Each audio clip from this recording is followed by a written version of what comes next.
বিসমিল্লাহির রহমানির রহিম। আবার হাজির হলাম মাইরুপ গার্ডেনের পক্ষ থেকে আর একটি নতুন ভিডিও নিয়ে।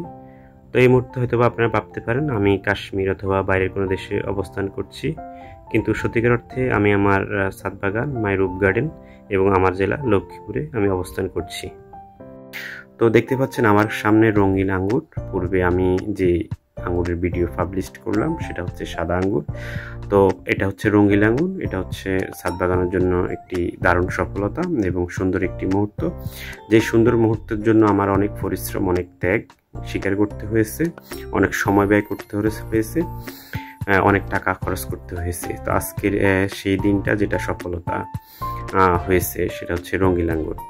আর এটা হচ্ছে সাদা আঙ্গুর। অলরেডি দেখতে পাচ্ছেন এটা পাকা শুরু করেছে। এই যে দেখতে পাচ্ছেন উপর থেকে অলরেডি পেকে গেছে আর নিচ থেকে কিছুটা পাকার অপেক্ষায়। এই রঙিন আঙ্গুরটা দেখতে পাচ্ছেন এটা আসলে যে জাতটির নাম হচ্ছে বাইকুনুর, উচ্চ ফলনশীল এবং বাংলাদেশ আবহাওয়া উপযোগী একটি জাত।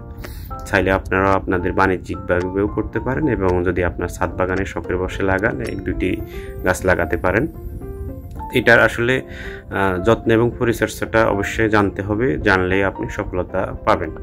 তো এটা যেটা যত্ন এবং পরিচর্যা এবং কিভাবে লাগাবেন অনেকের প্রশ্ন, অনেকে জানতে চায়।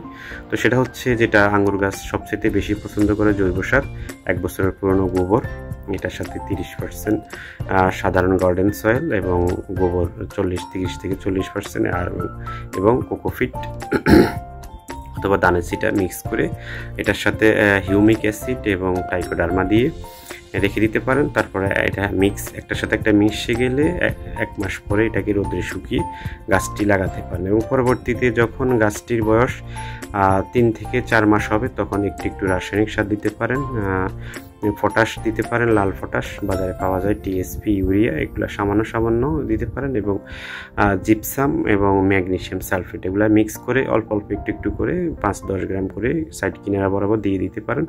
এবং এটা সবচেয়ে যেটা গাছের পাতা আক্রমণ করে, মাকড়ের আক্রমণ, বিভিন্ন পোকার আক্রমণ, এটার জন্য বার্টেমিক দিতে পারেন, সবিক্রন দিতে পারেন, ছত্রাকনাশক জন্য দিতে পারেন আপনি ম্যানসার।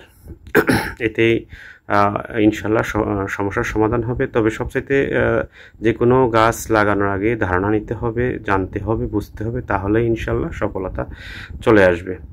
তো বন্ধুরা, আজ এই পর্যন্তই। পরবর্তী আবার নতুন ভিডিও নিয়ে হাজির হব। ভালো থাকেন, সুস্থ থাকেন, এই কামনায়। আল্লাহ হাফেজ।